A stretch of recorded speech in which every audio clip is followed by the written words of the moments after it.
Well, what a great warm-up show it was today. MG, of course, off on the Bladderation Trail in Italy. Delighted to say Andy Townsend sat in for him, and we got it going. The warm-up on TalkSport.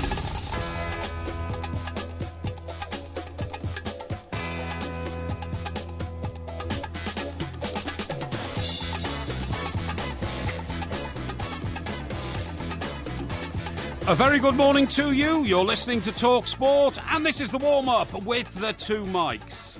There's only one mic this morning, but the good news is that the one mic is moi, the Pork Meister. OK, so what's happened to the other mic? And who's the super sub? All this will be revealed very shortly here on TalkSport. You're listening to the warm-up. It's the one mic.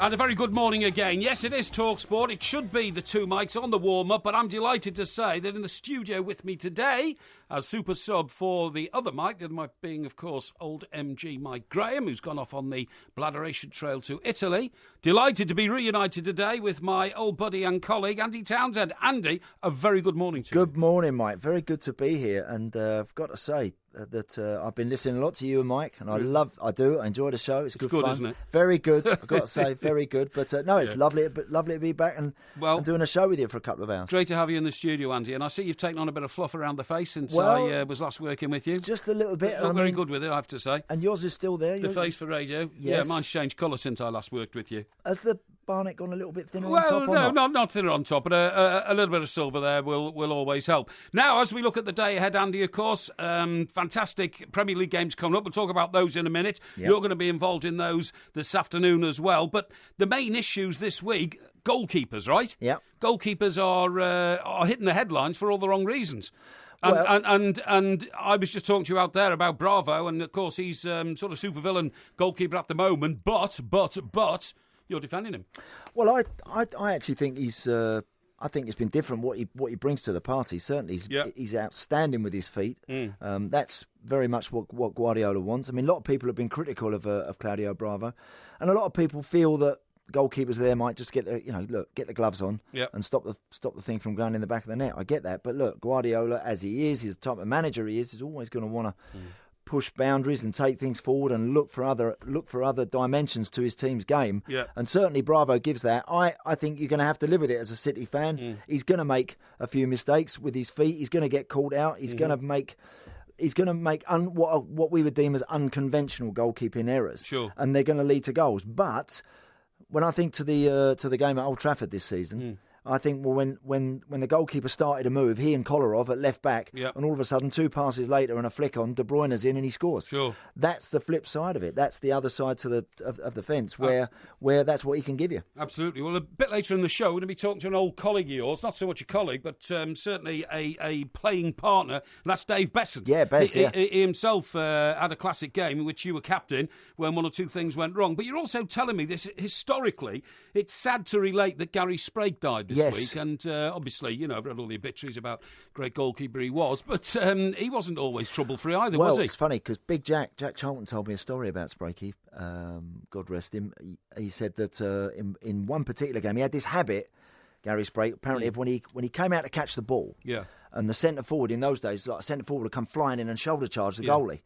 Sprague had a habit of fronting that shoulder charge up and maybe giving a little bit more back. Sure. But he's got the ball in his arms. He didn't need to do that, you see. So Jack and John Revie was forever saying to Jack and Billy Bremner and Gilesy, tell him not to do that. Tell him to stop doing that. If he don't stop doing that, he's going to concede a penalty one of these days, or he's going to get sent off or something stupid. He doesn't need to do it. He's got the ball in his hands. And so on this one occasion, apparently, and it was I can't remember the game, but he said that Gary came out, caught the ball as ever, centre forwards come sort of running in to try and shoulder charge him. And Sprake's gone, wallop, have that. He's knocked into him. And, of course, the fella's hit the floor. Yeah. Jack said, I've got my head, I'm holding top of my head thinking, no. It's going to get sent off. The referee's walking over. Here comes a red card, or the equivalent then. He's going to get sent off. And he said, I'm looking over the side, and Don Revie is going mad by the dugout. And this fella's laying on the floor, isn't moving, and sure enough, Billy Bremner, he said it was the finest bit of captaincy Billy had ever done. Yeah. He said he's come running from 30 yards away. All 5'5" of him and ginger hair. Absolutely. Come running over, Mike. and went and stood on this prostate guy on the floor. Yeah, stood on his fingers. Yes. Of course, if anyone stands on your feet, you immediately jump up in the air. Right. So he got him straight back up on his feet. Yeah. There was a melee between about 20 players, and the referee now doesn't know where to turn. Sprakey gets away with it. Yeah, and the referee didn't know to send off first, so he didn't send anybody off. Great stuff. I read some of the obituaries about Gary Sprake, and I'm not being unkind myself, but they said he was this hard boy from the valleys, literally. Right. And so quite often, if something went wrong during the game, Gary Sprake was in the other dressing room sorting it out himself. Gary Sprake Justice. Right. And on one occasion, according to one obituary I read, he went into the opposition dressing room, shut the door. The door didn't open again, it burst. Somebody came flying through the door, and it was somebody who'd upset Gary Sprake during the game. Oh, yeah, he was a big guy, wasn't he? I was going to say, that sort of thing used to go on in your day, didn't it? What you've got to remember is, Mike, it's very... and this would be interesting when we talk to Bez today, Bez, because a goalkeeper, when your confidence goes, as a goalie, it must be the loneliest place in the world. It's got to be. Between it's those like sticks. being a heavyweight boxer, isn't it? As a midfield player, when I was having bad games, and I've of course had plenty of them and bad spells, a 30-yard pass you can just replace that with a 10-yard pass. Yeah, sure. You can just, a centre forward without goals who's suffering from confidence, he can just run in the channels as opposed to really being where he should be. Yeah, exactly. Trying to be in the box to score goals. Yeah. But for a goalie, for a goalkeeper, there ain't nowhere to go. No, I totally agree. And when and it doesn't stop the opposition from and particularly imagine with when opponents realise that a goalkeeper's made a few mistakes. They're going to rain those crosses in. They're going to whip those corners in. They're going to hit those shots harder and on a far more regular basis than before. Absolutely. Now, it's great to see you here today, and I'm glad you're here. Just tell us about this rather unique transport system you've put into operation today to get here and get away again. Well, it's the old taxi bike, which is the only way to go around London. Have you done that? Well, we had old Mike Graham and I had a job over in the city after we finished a show recently, a daytime show, and an earner. An earner, yeah, absolutely. Well, actually, it was to get his hair cut, but it was a promotional job to get his hair cut at a new hairdressing salon. And as he rarely cuts his hair himself, we saw it as an opportunity to both an earner, as you might want to say, but get his hair cut at the same time. And it took us 40 minutes to get. A haircut, Mike, is only about it's only about 10. I mean, well, he's never got time to do it. He just doesn't. He just doesn't apply himself. He's always out on the bladderation trail or chasing, chasing women of loose reputation, I should say. But anyway, it took us 40 minutes to get over there, and it's dreadful because what they're doing now is in this city we've got bike lanes which are never used. We've got bus lanes. You've got like one lane of traffic, and guess what they want to introduce now? They now want to introduce separate lanes for electric cars. Right. Electric car only lanes. So you on your motorbike today, you've whizzed in here already, right? Yep. The guy's waiting for the end of the show and whizzes you out. Yes. I mean, we're all going to have to take to motorbikes, aren't we, if you want to get around cities like London? It's exactly the same, by the way, in Manchester and Glasgow and Newcastle. Any major city, if you're in a hurry, if you have a flight to catch, if you have to get to a particular meeting or you've got something you've got to do, then there is only one way to go about it. You've got to get on the old taxi bike. Yeah, but you've got to bike yourself up. I have, I don't actually have one at the moment, but I've had plenty. Yeah, they had the Goldwing, didn't you? I did. That's not the one to have in town because it's big. It's too big. Yeah, but didn't you used to burn up down the M40 on that? I did. That's quite frightening for somebody who's not got a motorbike licence, I have to say. Well, I do have a licence, Michael. I mean, I did take No, the I'm test. talking about me. Oh, for you? Yeah. No. Look, I wouldn't advise anybody in not doing it properly, but they're great fun if you use them half sensible and if you don't go mad. Then motorbikes are a very effective way of getting around. Well, I don't understand about those who would impose these traffic easing problems on us. They're not traffic easing problems. If you've got traffic sitting on London Bridge for 40 minutes, it's pumping out a lot more smog and filth and bad air pollution than any car that's moving will ever pump out. But these people don't seem to understand that, do they? Now, there's lots and lots coming up in the show today. We're going to talk a bit about Arsenal today because, of course, Arsenal and Spurs, I think, are setting the pace, aren't they, in the Premier League? They're doing well. Arsenal looking good. Yeah, I know Manchester City are up there, but I mean, in terms of who looks more confident in their ability to play. Listen, the top of the table is going to be fascinating as ever again. I think that you can make a case. You can chop and change your allegiance every week if you want to. Look, the best teams, the biggest teams, those clubs with the genuine Premier League superpowers, they'll all be there, Mike. They'll all be there. And this year, Liverpool are going to be in there. they're definitely going to be in the mix. I've been very impressed with what they've done so far. The game the other night against United was a little bit of a letdown as a spectacle, but I've been really impressed with what Jurgen Klopp's doing with them. Yeah, I can't disagree with that. We're also going to talk a little bit about Theo Walcott, because a boy now seems to have run into form. We're also going to talk about why managers with full heads of hair seem to have a more successful track record than managers who don't have hair. They? Now, yeah, they do. I've done the research on it. I mean, only recently, Slaven Bilic, it has been said, has been pictured with thinning hair, and then after the international break, a more fulsome head of hair. And they won a game. And I'm wondering whether this has anything to do with Pep Guardiola's sudden dip in his ability to motivate his team to win. It's fair to say, Mike, Guardiola hasn't done bad up to now with a bald head. Yeah, but he's in Britain now. What I'm saying is the climate in Britain is Northern European climate, okay? Right. So if you haven't got any hair in your head in this country, it affects you worse than not having hair in your head in the Mediterranean. So do you see my point? Jose Mourinho, Yep.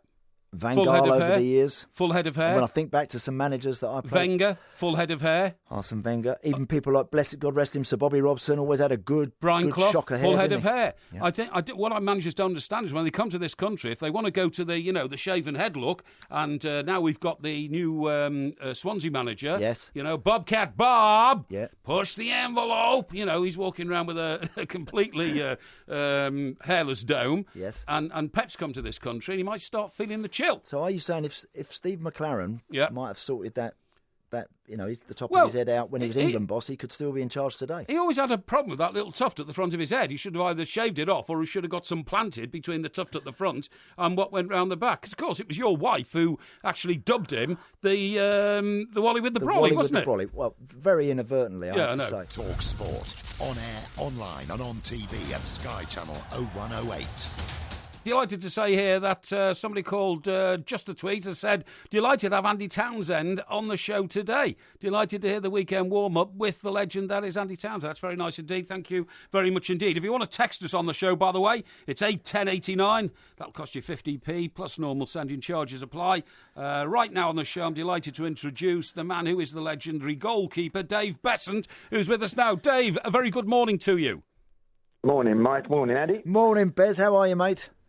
I'm very well, thank you. Good. I mean, Dave, did you ever think the moment would come when you'd get onto the telephone there to talk to Andy Townsend, who's going to relate perhaps one of the least memorable or most memorable games of your career? And you know what I'm talking about, Andy. What am I talking about? Well, no, look, I mean, listen, let's have it right. Bez was a top goalkeeper for a number of years. Bez, we've been talking about Claudio Bravo and about making mistakes as a goalkeeper and what it does to you. Mistakes we talk the best. But actually that game was probably, Dave, your worst. Must have been one of the worst moments in your career. That one. Yeah, obviously, goalkeepers are always going to make mistakes. Yeah, there's not one goalkeeper around that doesn't. But as you say, there are certain games that as a goalkeeper, you remember for the worst possible reasons. And I know that the game we're talking about is Norwich when I was at Chelsea, and it was from leading 2-0 to losing the game 3-2, and two of the goals down to me as an individual, purely down to me. Yeah, and as a goalie, Dave. Andy, I've got to interrupt you there. Sorry, we've got to go over now to the cricket. There's a wicket in the cricket, so of course we're going to be talking to John Norman. 189 for 6, Bangladesh have taken the wicket, or will it be a no ball? Johnny Bairstow chopping onto his own stumps. No, the delivery is a legal one, so he goes for 47. The lead, though, for England, 234. They should go on to win this match from here, Mike. England 189 for 6.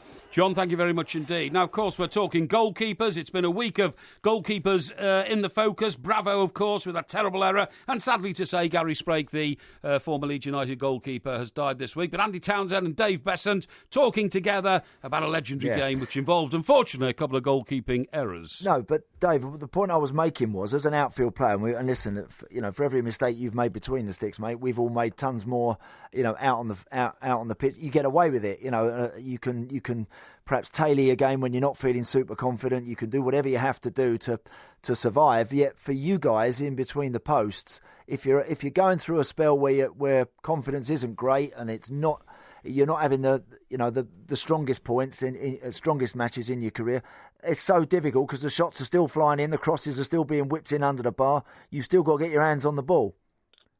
Yeah, I mean, especially, if we're talking Claudio Bravo now, you're asked to do different things as a goalkeeper. And one of the reasons that he's been brought to Manchester City is the fact that he's good with his feet. So he's asked to do a job not only between the sticks, he's asked to do a job supporting his back four, playing out of the back, and being out of his 18-yard box. And that's the thing. Now, if he gets outside of his 18-yard box and a pass goes astray, he's not in a position where, as all goalkeepers, you use your hands, that Good you can point. actually use your hands. Yep. So he's now vulnerable, and your natural instinct is when you're out that far is you try and stop the ball going in the back of the net, and in doing so you're using your hands. So, it's a reactive instinct. But Dave, isn't that a massive expansion of the skills required by a goalkeeper at the highest level, as accentuated by Bravo's mistake? A goalkeeper naturally starts waving his hands around when a ball comes near him, and if he's out the area, of course, he's going to get sent off. Definitely. I mean, this is the thing: is that I know that managers nowadays will say, "I'll accept some of the blame for my goalkeeper if he makes a mistake, but this is how I want him to play." The modern day goalkeepers, they're being asked to play that from a young age. So, it was slightly different in my day. You as a goalkeeper, you stayed in your 18-yard box. I used to like to think I was a bit of an outfield player. You had good feet. Yeah. Exactly. So, but I'm saying nowadays goalkeepers are taught to play with their feet from a young age. So you're becoming more and more comfortable playing with the ball at your feet. But that is the big thing: is once you're outside that box and you are playing balls, as a goalkeeper, you've got to realise to take a risk when you're that far out can be very, very costly. Oh, I'm sure. I don't want to dwell on private grief here, Dave. But what about the factor you feel of responsibility to your teammates when you go in at half-time or full-time and unfortunately you've made a blunder like that, which all goalkeepers make? Is it terrible pressure on your shoulders then? I mean, the thing is, you can't hide. As a goalkeeper, there's no hiding place, and you hold your hands up, and it just depends whether the boys think it was a situation you could have done far, far better with, whether they're kind of saying, well, you've got to liven yourself up. But more often than not, the lads will say, don't worry about it, you just carry on and make sure it doesn't happen again. And we know that you can repay us later on with a save. But, this is the thing, you always say, I was made up for that error with a save later on, but you never, ever make up for an error which has been your fault. What about coaching younger goalkeepers now, Dave, in terms of this mindset with goalkeepers now, where they're almost being introduced during the game to have the confidence of outfield players on the ball? So how much are you actually pushing younger goalkeepers to do this and to look to go down this road, or is it for you still a little bit about getting everything right just on your line and between the post and in your 6-yard box? No, it's definitely a different approach to coaching goalkeepers now, and I'm seeing it firsthand at first team goalkeeping level with Yap Stam coming in and how he's asking the goalkeepers to play, for Reading, and you have got to have that outfield instinct, that outfield understanding, that looking, whereas when you're in goal, you're looking where the ball is and maybe looking where if the ball's wide, where the next ball's going to go, where the people on the end of the ball receiving it are going to be. Whereas, as an outfield player, you're looking over your shoulder, looking for the space, looking for the next touch, you're looking for the next pass ahead. And goalkeepers are now having to think in that way, making himself available for an angle. Is it going to be a one-touch distribution or two-touch? Can you transfer it from left foot to right foot to left foot? Yeah. It is a different game now.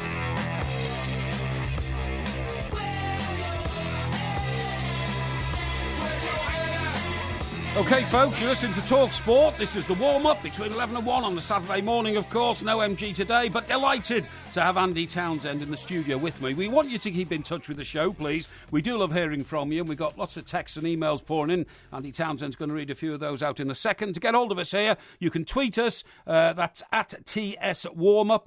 Or you can tweet me directly at Mike Parry 8. And if you want to text us, it's 81089. You will be charged 50p plus normal sending charges, but it will be great to hear from you. Andy, you got your eye on a few communications there from the other side? It says, I can't believe Parry and Townsend are the best double act since Morecambe and Wise, Mike. Back on TalkSport. Don't know about that. That's from, I love that. From they had the statue unveiled in Blackpool last week The two of them, yeah, Did because, they? I don't know, for 50 years since they made their first appearance at the Blackpool Variety Theatre or something like that. They were magnificent. Oh, they were legendary, yeah. And what else have we got there? Travelling to the Emirates with my son Ben for his birthday Yep. to see a Theo Walcott hat-trick today. Nice really? listen to Mike. Yeah. It says, like listen to Mike waffle on. That's from Mark. Yeah, that's excellent. I've been reading the stuff about Theo this week. Everybody's just cottoned on to the fact that he seems to have bulked himself up bodily-wise, and he's now right on his game, Yeah. Funny thing is, I was with some people who were very close to Theo just a few weeks ago, and I told people first, when he was on holiday this year in the summer, he spent most of it running, pumping weights. He had a gym moved in. He realised that he got to keep himself up to a peak, even though he wasn't there. Is that normal for a footballer to go training out of season? I think for Theo, he'd have been stung as well by the fact that he wasn't involved with England. Yep. So that kind of hurt. And I think Theo's recognised that his Arsenal career, not his footballing career, but his Arsenal career was at a bit of a crossroads. Right. I don't think he was improving. I don't think that the team were getting the best out of him. There wasn't enough consistency in Theo's game. When he's hot, he's very good, but when he's not on his game, then too often there's not enough coming back. So the only person that can do something about that is the player himself, and fair play to him. This summer, as you say, he's obviously decided that he needed to do whatever it takes to improve and to get better, to stay fitter. Yeah. I think where Theo has been unlucky in an Arsenal shirt is that in those spells he had, when he's had very good spells, Mike, he's got injured. Yes. And then all of a sudden you're back out the team. It's all about consistency, isn't it, for a Exactly. footballer? So and now he's scoring on a regular basis. His confidence is building. And now he's becoming the player Exactly. I think we always wanted him to Definitely. be. Whenever I see Theo talking after the game, he's always very elegantly attired, Bit Yes. like yourself, Andy, you've always been elegantly attired. Now, you may have been keeping up with the great theft that's taken place regarding... Well, I heard about it. Yeah, it's old MG, and somebody nicked 7 of his shirts in the dry cleaners by simply walking in saying, I'm his brother. Who else would boast of being, Mike Graham's brother? But anyway, he walked in and walked away with 7 shirts. You've had problems with clothes over the years, haven't you, as a footballer? Yes, I've had a few. I mean, one of those bizarre situations I actually had was I was doing a show for ITV. Yeah, right, yeah. Where you have to wear a very smart suit. I have to wear a smart suit. So I took my suit to the cleaners and got it in the back, just come out in the cleaners, put it in the back of the car, driven to London, just about to get changed to go and do this programme. And took the suit off, put my shirt on, put my tie on, and then the trousers, the grey trousers that I went to put on were actually my wife's grey trousers. Well, that's great. What, you put a load of clothes in en masse, had you, to Correct. the dry cleaners? They come back out, so I literally pulled the trousers on. Hang on, sorry. What sort of size is your wife? Well, she's small. She's very Right, small. okay. 5'1". Right, okay. Small but delicate, but perfectly formed. Well, of course. Absolutely. And so I pulled these trousers on, and they don't come up past my calves, really. Right, so you've got a problem. 20 minutes time, we're going on air to do a live programme in ITV studio. And of course, these days, you can't hide behind the desk, can you, as a TV No, presenter? he's standing up a lot, he said, whatever. So anyway, I had to. I went into the makeup room and I said, I've had a nightmare. So I've got my missus' trousers in. I said, well, then mine are obviously hanging up. She's obviously. I hope she's not going out on the same night because she'll put her grey jacket on all of a sudden with my trousers on. Exactly. Yeah. So anyway, someone said, well, look, if you go into the wardrobe room, there's lots of clothes hanging up. Yeah, so right, now I'm yeah. rifling through everyone's clothes and Yeah. and I come across this pair of grey trousers and I thought, well, they'll have to do. So anyway, and they were John Leslie's. John Leslie. Now, just to remind our listeners, they don't know, John Leslie used to be a top presenter on the mid-morning show on ITV. He did. And unfortunately fell foul of allegations of certain types of behaviour and all that, Correct. and his career suddenly ended. So, of course, I didn't know they were. But I put these trousers on, and as I put them on, and they were, because John's about 6'4". He was about 6'7", actually. Oh, is he? Is that yeah, what he is? he's a Right, huge he's a big guy. Yeah. So I've got his trousers, and then someone said, "Oh, you'll be fine with them." And they're John Leslie's, and I thought, well, I don't know if I want to have John Leslie's Is that strides on. really? I don't Considering know. the things that he was accused of getting Well, up to. listen, I wasn't quite. Yeah. I'm not quite So sure I what- so fancied what- that. so what well, happened? no. So look, I had to. Did you have to roll them I up rolled at the them bottom? rolled them up, and Did you have to tell the cameraman, make sure the camera doesn't correct. get too far Don't down go below down to my my knee? feet. Oh, No. definitely. Yeah, they No. were all over my shoes, all over the floor. Yeah, it's so yeah, not good. But look, that happens. Those sort of things happen. Yeah, I don't have that problem because I've got a good tailor. Now then, didn't you also have some shirts stolen on the way back from the 1990 World Cup? I'm sure you told me that. I did. I mean, these were shirts signed by some of the world's great players, weren't they? They were, after you finish at the end of the World Cup matches. Yep. Obviously, they're the sort of shirts that you want to keep. and I swapped shirts with Donadoni. Yes. With Frank Rijkaard. Yes. With some big legendary names. things. The sort of thing you'd want to put into a frame Correct. and put on your wall at home and say this was part of my career. And of course, when these shirts came out at back in Dublin, when we flew back, they came out and our bags had been rifled, but it wasn't by the Dublin baggage handlers. Apparently, it had been done in Italy as we left. That's shocking, isn't it? And they'd gone through and they'd nicked all these shirts. Very thankfully, very kindly, the people that I swapped shirts with, they actually did send me a signed shirt. Oh, really? Just so but it wasn't the actual one. So you got over it. You got over it. Well, I got over it. Yeah. Okay. Fine. I don't even know where they are now. By the way, sorry. It's so funny. I haven't got a clue where any of it is. Well, you see, I haven't got a clue where they are. This always gets me about professional footballers. Yeah. You know, you have these marvellous moments. You lifted 2 League Cups, didn't you, at Wembley? I did. And have you got the medals for those? I haven't got a clue where they are. You see, I just don't get this at all. You know, my good colleague and mate Alan Brazil, he won 2 UEFA cups and couldn't find the medals. He won 13 Scotland caps and couldn't find a single Scotland shirt until I told him, you've got to go and find him and all that. Because what happens is you end up giving a lot of stuff away, Mike. Yeah. You just give so much of it away to charities, to whatever. Yes. And then listen. I know, but if it was me, if I even played once at Wembley, I'd keep the programme, I'd put that in a frame, I'd keep the shirt. I suppose if you do it as often as you did and do it so regularly, then I suppose it becomes passé, doesn't it? That's why great footballers sometimes lose touch with how great they are, because it comes so natural to them, doesn't it? The sort of things they do. It's just that over a period of time, you do. Actually, if they mean. There's no point in them sitting in a box. No, or you can't put them on the wall. Well, you can't put them all up. I've seen a documentary on Stephen Gerrard, the inside of his house. He's got them on mannequins that literally turn round, so you see the front and the back. You know what I mean, and all that. I think that's brilliant. That's what I would do. Well, but of course, the height of fame for my footballing career, Andy, was English grammar schools. And you're often seen actually going out with a mannequin, aren't you? Usually, out with a mannequin. That is very harsh indeed. Listen, a little bit later on in the show, I'll get your opinion as a former Chelsea captain on how Jose might react tomorrow. To his return to Stamford Bridge. OK, lots more coming up. We've really got the best of the best here today. We're really pleased with it. Yeah. Talk Sport. Brooklyn Beckham was apparently famously named because that's where he was conceived. Yeah, that's right. Right. Now I'm just thinking for you. Yeah. What would you have been called if your parents used where you were conceived? Bearing in mind my mother's listened to this. I know, but I know your mum. I suppose it would have to be something like the Pierhead.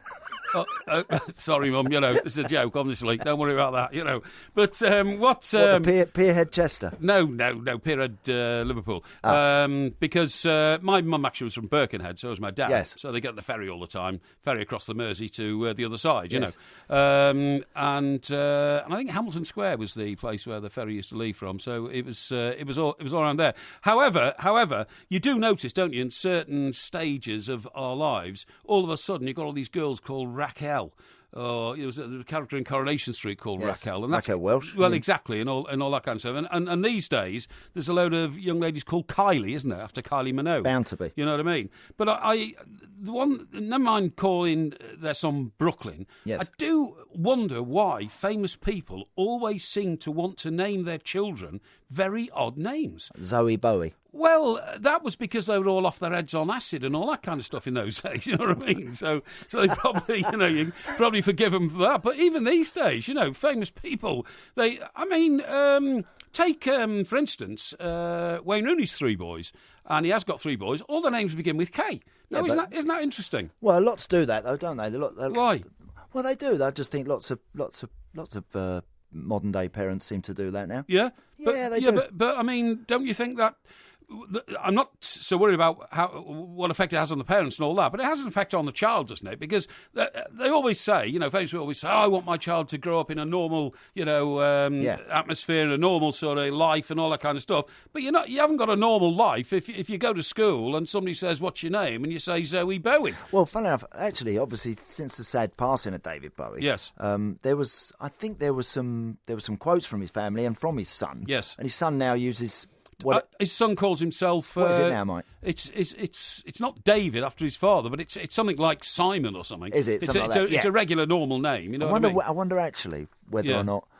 I wonder how long it was before he actually decided, look, I've got to forget the Zoe I bit. think he was a teenager. I always decided, by the way, I haven't got any children, right? Because I'm still waiting to meet the first Mrs. Parry. Yes. But had I, Are you any closer? But it's been 6 years since we last worked together. Yes. Now, in that 6 years, I'd have thought you'd have been making some ground and some progress into actually acquiring the first Mrs. Parry. Well, and it appears you're going backwards. Don't worry, it's a case in progress. Don't worry about that. I'm not going backwards at all. But I always thought to myself all my life that if I did have a boy, I was going to call him Harold. Harry Parry. Exactly. Right. Because, you see, I would want him to stand out in the crowd. Yes. And that would be such a distinctive name. Who's that? Oh, it's Harry Parry. There must be an Harry Parry listening. Well, if there is a Harry Parry listening, give us a call, by all means. And you know what the number is here? It's 08717 223344. But, I mean, the reason is Harry Parry sounds exotic, and people might think his name was Harry P-A-R-I, right. Harry Parry. You see what I mean? Yes. So a Harry Parry would, when he was 16, he'd mix in with all the young people. All the girls would say, "Oh, who's?" Point over to a guy because he was my son, he'd be good looking, and say, "Who's that?" Say, "Oh, it's Harry Parry." Could we get some of our listeners to perhaps text us, Mike? Yes. That had they been named after where they were conceived, what their name would be?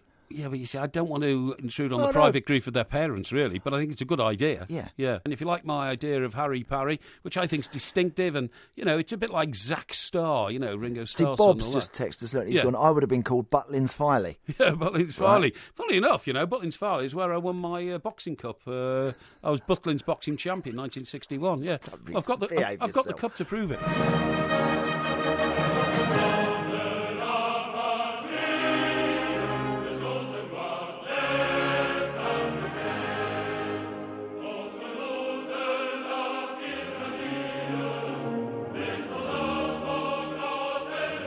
You're listening to TalkSport. This is not, the Free French national radio station, but the reason we are playing the Marseillaise, which of course that is, which is the French national anthem, is in honour of the fact that Arsene Wenger is 67 today, Andy. Yes, Now, 67 today, is this the season he can put down all his detractors and finally bring back the sort of glory to the Emirates that those fans are demanding? Yeah, could do. So, no reason why not. I think everything's there.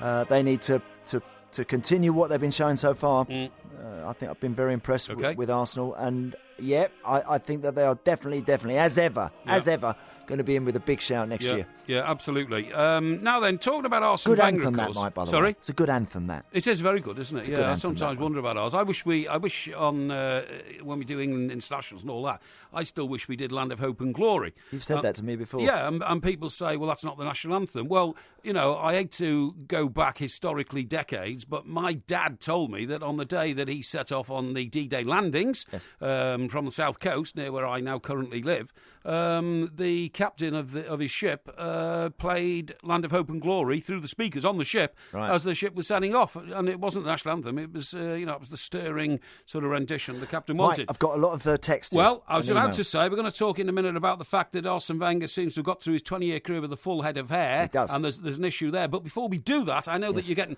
very excited about some of the responses we're getting to the "How do you name your child?" conundrum that we just discussed a few minutes ago. Well, we've got a lot on that, and also actually this one here is from Pete in Sheffield, who says, Mike and Andy, Frank Zappa called his son Moon Unit. Yeah, I know, yeah. Is that right? Moon Unit. Moon Unit. Imagine shouting that one in the playground. Yeah, exactly, yeah. Hey, Moon Unit. Yeah, exactly. Susie from London says, if I'd have been named after where I was conceived, I'd be called Aldershot Barracks. Aldershot Barracks, that's terrible, isn't it? And as regards... You've got to remember, these people's parents might be listening. Yes. It's not very, it's not very respectful, is it? And of course, you're on about Harry Parry. That may be... Yeah. Your offspring eventually one day. David from Glasgow says, Harry Parry, I'm about to commit Harry Carey listening to Parry. That is very harsh. Now, I see also you got very excited by a text we got here, which I'll read out, and it says, what's all this talk about not finding the FMP? The FMP, for those wishing to know, is the first Mrs. Parry. And the lady who sent this in says, I'm here, Porky. Stop fighting it. Our firstborn can be Harry Parry. And that quite shocked you, Andy. Well, it did. It did quite shock Well, me, let really, me tell because you. normally, if you'd have had any sort of invitation like that when I was working with you a few years ago, you'd have been out the door already. I wouldn't have finished the show. Well, let me tell you, that actually comes from a young lady called Julia. She's a big fan of the Two Mics. She's been to most of our live shows. Has she? And she's a dedicated follower of the Two Mics. And, of course, that's all a bit of a jest. The hunt for the FMP has now been called off, by the way, because Has it? I think so. I think, as time moves on, one has other priorities. But young Julia there is just having a laugh and a shout. I definitely would have called my son Harry Parry because I think it's so distinctive. I love exotic names, like, for instance, Joe DiMaggio. Right. How exotic is that? You know Great what I mean? name. And, of course, he was a great baseball player. He was. And he married Marilyn Monroe. Did. Joe DiMaggio, Marilyn Monroe. You can't... And some of these great authors over the years, like... who am I thinking of? The great. There's one or two out there. To be fair. The great American authors, like the guy who wrote The Sting and all that kind of stuff. You know what I'm talking about. Anyway, it'll come back to me very shortly. Now, well, you know what it's like. Now we're talking about Arsene Wenger, and he's throughout the 20 years he's had a full head of hair. Now, what I'm getting to is this, okay? Managers in this country, for some unknown reason, seem to think they need hair. Now, you pointed out to me that Slaven Bilic has had his hair re-knitted by the look of it. Well, I mean, I don't know, but look, if he has, good luck to him. Mr. Conte has come to this country after Yes. apparently having some work done on his hair. Yeah, Antonio Conte again seems to have a full head of hair. Yes. And I think there has been a point in his life when it was going a little bit on the old thin side. Yeah, now Pep Guardiola, it's all very well walking around, with a dome-like head in the Mediterranean, in Barcelona, where it gets very hot all the time. Yes. Perhaps he's finding that it doesn't work as well in this country, or in Northern Europe. I mean, I've never understood men who shave their hair off and go around bald anyway. I think they look ugly, no matter how good-looking they may think they are. I think David Beckham looked dreadful when he had no hair. So Yeah, but if you're left with just bits here and there, then you're better off. It's better off coming off, isn't it, nowadays? no, I don't think it is. I think it's better I mean, doing you're something not, with what you're you got not left that on your far head. away now, Mike, from That's- having to have that lot off. Excuse me, that's a dreadful thing to say. No, I mean, look, on the sides, there's still a fair bit of growth there. And on the top. But And at the back. on the top, it's no longer a brush in the morning, it's more of a flannel, that. What I'm saying is, no matter how much hair you've got on your head, you should manage it. So I would say that rather than having a completely dome head-like look, which I think is intimidating anyway to anybody else in society, I would have it, even if it was like quarter of an inch long, Yes. just to cast a shadow on your head. So what you're saying to me is then Yes. that long hair breeds successful managers. No, I think a full head of hair does. I think a full head of hair. I mean, for instance, at Swansea now, we've got Bobcat Barb. Yeah. Bobcat Barb, push the envelope, and he's come in with all his American expressions, which, I want respect, and, we're a mid-table team, and all this kind of stuff. And I'm sure When did Sylvester Stallone get that job? That's looking at that job.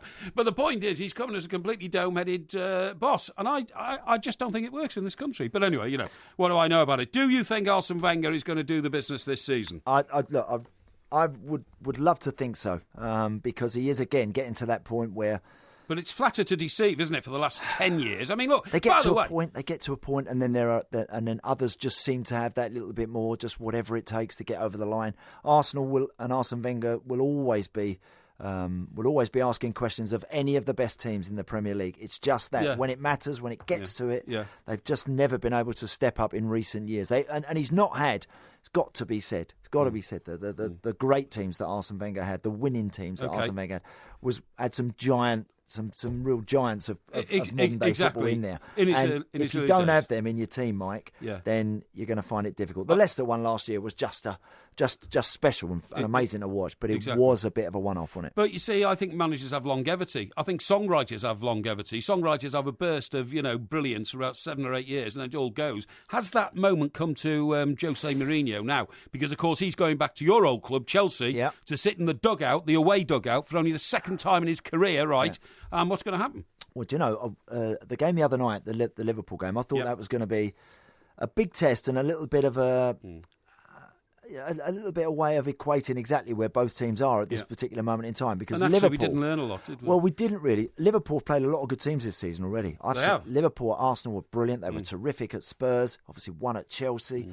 So they've played a lot of the top teams already and have fared very well. The real blot on the Liverpool copybook this season was that performance against Burnley. I know, yeah. They got Who Everton are playing today, by the way. Which was a strange one. But no, I've been very impressed with them. The game against United the other night didn't quite happen, but you know why? Because Jose's very, very good. You have to give him credit. Whether you like the type of football he plays, whether you agree with it or not, you cannot deny that he is very good at setting a team up to not get beat, Mike. And when he does that, his teams are very difficult to break don't down. think you win the fans very quickly when you set up teams like that, particularly at Manchester United. That's the problem. At United, he's going to have to.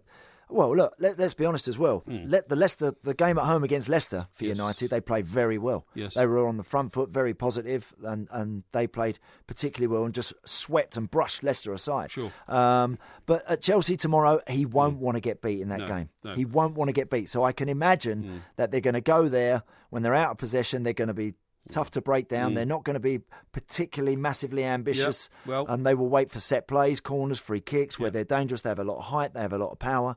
And if they get in front, difficult team to deny, United. Yeah, what you're telling me there is making me think it's going to be rather a dull game. Could be. Yeah, it could be because I don't see Jose going there massively on the front foot, going crazy. Yeah. I think that again he will go there and he will make sure that that his team are compact, very difficult to break down, first and foremost, more than anything, and don't concede early on. No. Don't chase a game. Stay in the game for as long as you can, and it will become tense, tight, and that suits Jose's teams. Yeah, I suppose you're right. He's good at it.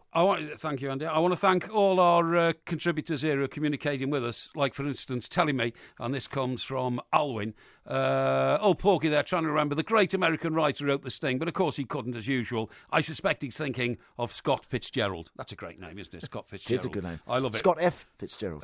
Scott, well, it just says Scott Fitzgerald. You're saying it's Scott F. Fitzgerald. I thought it was. Was it? Yeah, blimey. You know, he's a man of letters and books and writings. I don't think.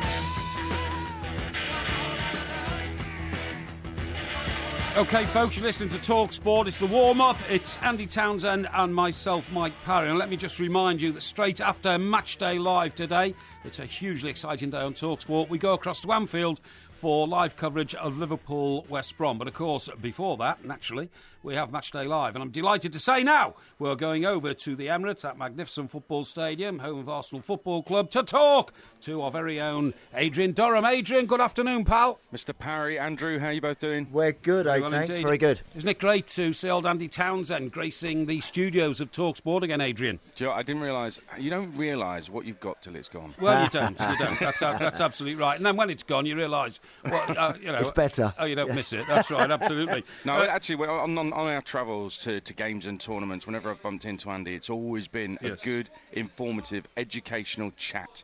So it's been a pleasure bumping into you now and then. Really? I didn't know Andy had taken to suppressant drugs or whatever he must do to get into that sort of state.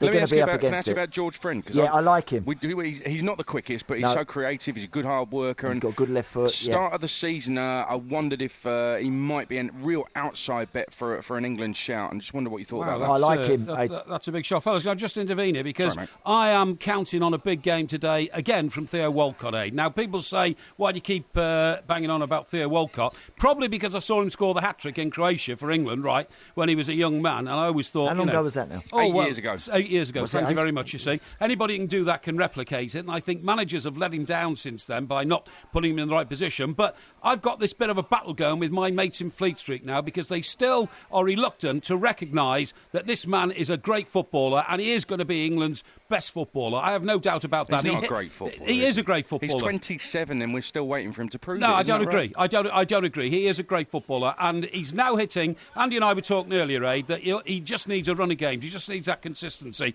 He's found that now. Possibly, but I look at last week and people were wowing about him, but actually he scored 2 goals and he's come off the pitch and you're wondering how on earth. Yeah, but Andy, you've got to be in that position, haven't you, Andy, to score those 2 goals, even if they're, what some might call tapping. They were tappings, yeah. For me, with Theo, it's I'm far from convinced Mike he'll be what you believe he will be. However, you cannot deny, Adrian, that when he is... There's some really dumb people working on this, I'm telling you. When he is right and when he is on form, when he's confident, when he's fit, and he looks all of those right now, You wouldn't want to play against Theo Walcott. You really wouldn't want to play against him. I'm still questioning, but I tell you what, there was the big injury he had about 2 years ago. Yeah. I think it was against Tottenham. The innocuous one. Yes. Yeah, that's right. Yes. It was against Tottenham. He had to come off, and he gave the 2-0 to the crowd as he came off. Up to that point, it would have been a surprise if he didn't start for Arsenal, a surprise if he didn't start for England. He had really hit top form, and that's when I thought, oh, right, this is the real Theo. At last he's turned up. Then he got the bad injury. And listen, I sympathise with any player who has injuries, and I can't understand people who criticise injured players. It's really unlucky. No. And I think Theo was really unlucky to be hit by a really bad injury at a time when he had hit form. So I'm hoping he gets it back, but I don't think he's there yet. Yeah, well, lots of players have flourished in the later years of their career, haven't they? Yes. I mean, James Varney is one. Who? Reg Varney? No, Jamie Varney is one. Is Vardy? Yes. I'm sorry. Yes. Jamie Vardy. It's spelled Vardey. Yes. Funny enough, I was watching an episode of On the Buses yesterday with Reg Varney. Yeah. But I mean, Jamie Vardy is a man whose career flourished in the later years of his career. Reg Varney had a good career as well. Varney had a great career. Jamie apparently gets the bus to work. No, well, I think Reg Varney was bus driver of the year for 3 years on the trot, so it's all working out for him. Now then, Andy, I want to thank you very much indeed for joining me today. No, good fun, mate. Amongst your many interests in life, and of course football is pretty dominant there, is of course rock music for a number of reasons. Your son is now a very successful rock musician in his own right, yes? Well, he'd like to think so. No, he's very talented and has his own band. He's got his own band and all that, which is great. But anyway, the reason I bring that up, or one of the reasons anyway, is that Phil Collins has been big in the news over the last couple of days because he's got a book out and he's got a new record coming out. But interestingly, I was saying to myself, I wonder how much appeal he's got these days. Listen to this.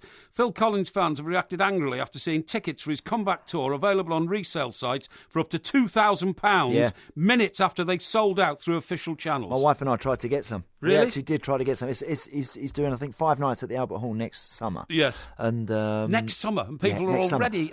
And they're going for. Apparently, they went in 45 seconds. Yeah, you go. I mean, crazy, going for crazy. Yeah. Hey, by the way, there was a gig last weekend in America. A friend of mine actually went. Friday, Saturday, Sunday. Said to be the super concert of all time. Correct. Friday, Saturday, Sunday. The Friday night was Bob Dylan and then the Stones. The Saturday, I think, was.